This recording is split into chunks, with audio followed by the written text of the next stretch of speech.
Здравейте, пичове! Аз съм Венци, а вие сте с третия епизод на нашата поредица Компютър от нулата. Сега отивам да взема следващия компонент за нашия компютър, така че надявам се да ви хареса. Пак ще го направя малко като влогче, малко така, после да обясним някакви неща и така, надявам се да стане много интересно. Хайде да тръгваме!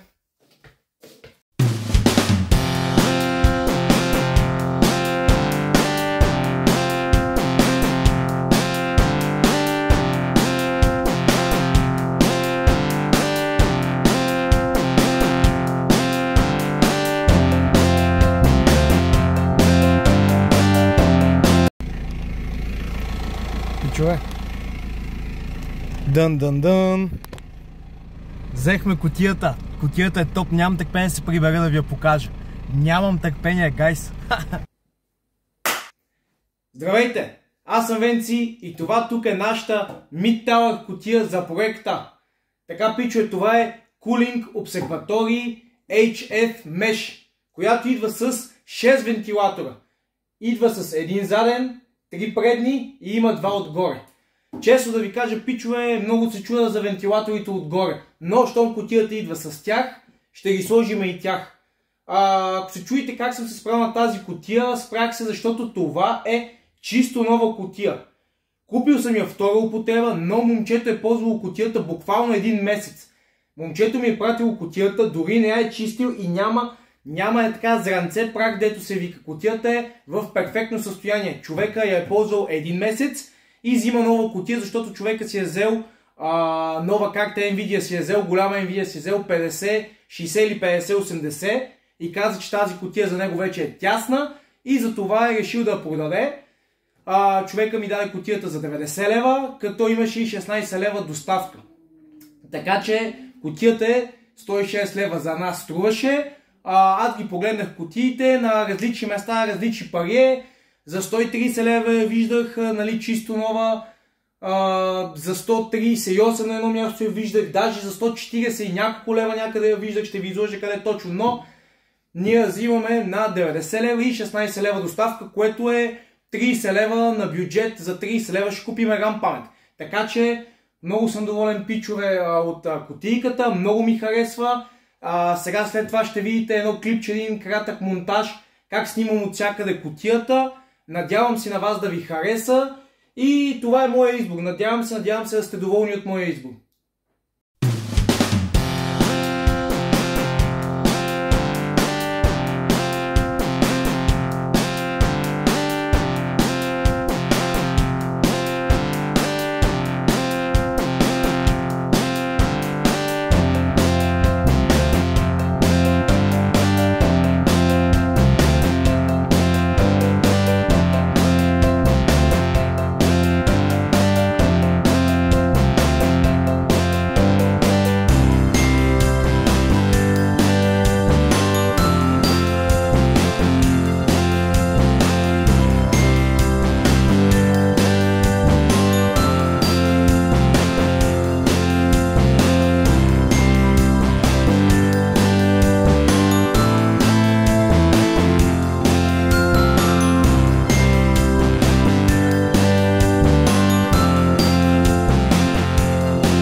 Пичове, надявам се кутията ви е харесала толкова колкото и на мене.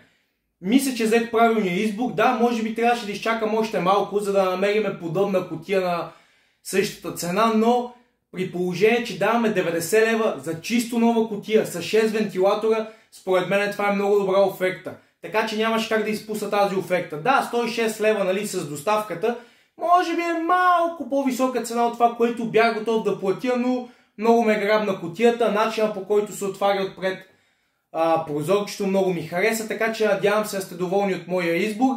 Ако сте доволни от моя избор и видеото ви е харесало, ще се радвам един лайк да ударите, един subscribe, много ще бъда благодарен. Целта ни е 100 съба, за да може да пускаме лайфове в YouTube, така че още един път благодаря ви на всички. Довиждане, дочуване!